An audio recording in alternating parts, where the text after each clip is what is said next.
In episode 26 of The Pro, we look at All-American Obi Toppin. Toppin was one of, if not the most exciting player to watch in the college ranks due to his versatility and explosiveness around the basket. He caught people's attention as a redshirt freshman last season. They got on the NBA radar due to an impressive run at the Nike Skills Academy, cementing him as a first-round pick. Toppin then took things further, having an All-American season, and is now in the running for the top overall pick, which speaks volumes not just about his talent, but his will and work ethic. Strengths. Toppin receives the ball and drives on Sean Walker Jr. Toppin slows up and hits Walker Jr. with the Smithy, finishing with the two-hand dunk. This shows Toppin has one-on-one moves and the ability to create for himself off the bounce. Dribble handoff between Toppin and Crutcher.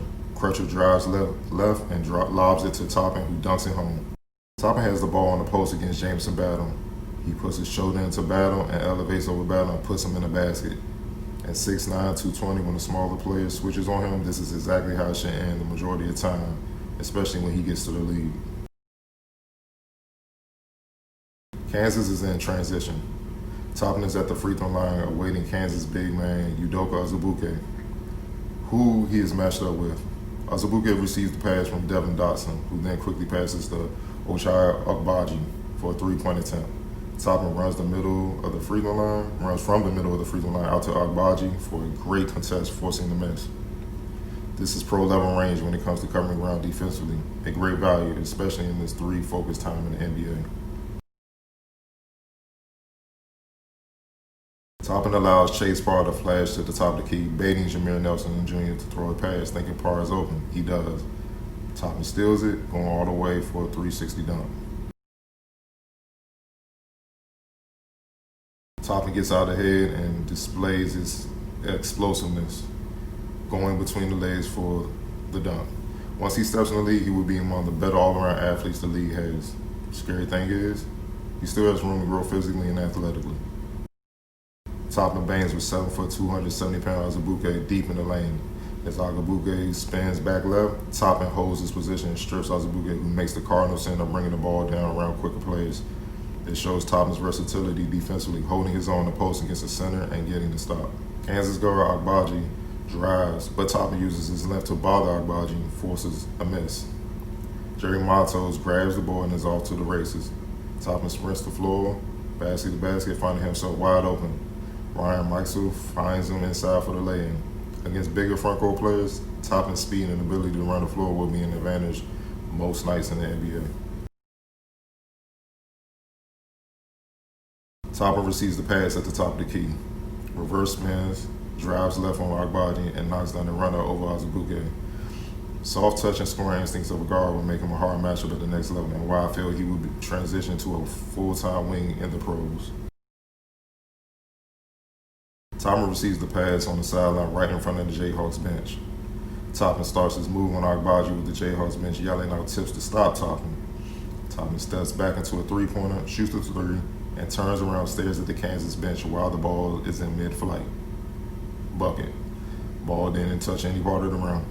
That's ultimate confidence shooting the ball. A skill I believe for Toppin will be showcased even more in the NBA. Agbaji drives around David McCormick's screen. As Agbaji gets in the lane for what he believes is an easy lane, Toppin displays his range defensively again. He leaves McCormick and runs across the lane to block Agbaji. Toppin's all-around defensive potential is off the charts. Kansas guard Devon Dotson drives right. Toppin again doubles back across the lane for another great block on Dotson, which leads to a score on a goaltending call on Azubuike right after.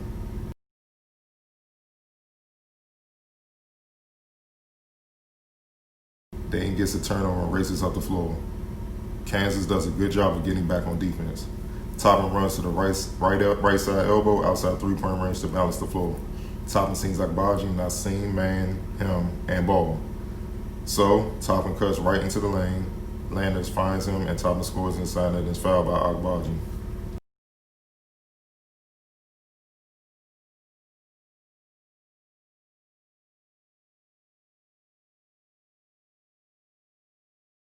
Weaknesses. Bad defense. This is Toppin relying on his athleticism and length by fronting the bigger, stronger Azubuike in the post instead of relying on IQ and defensive fundamentals by staying between man and the ball. Agbaji simply lobs it over Toppin to Azubuike for an easy two-hand dunk.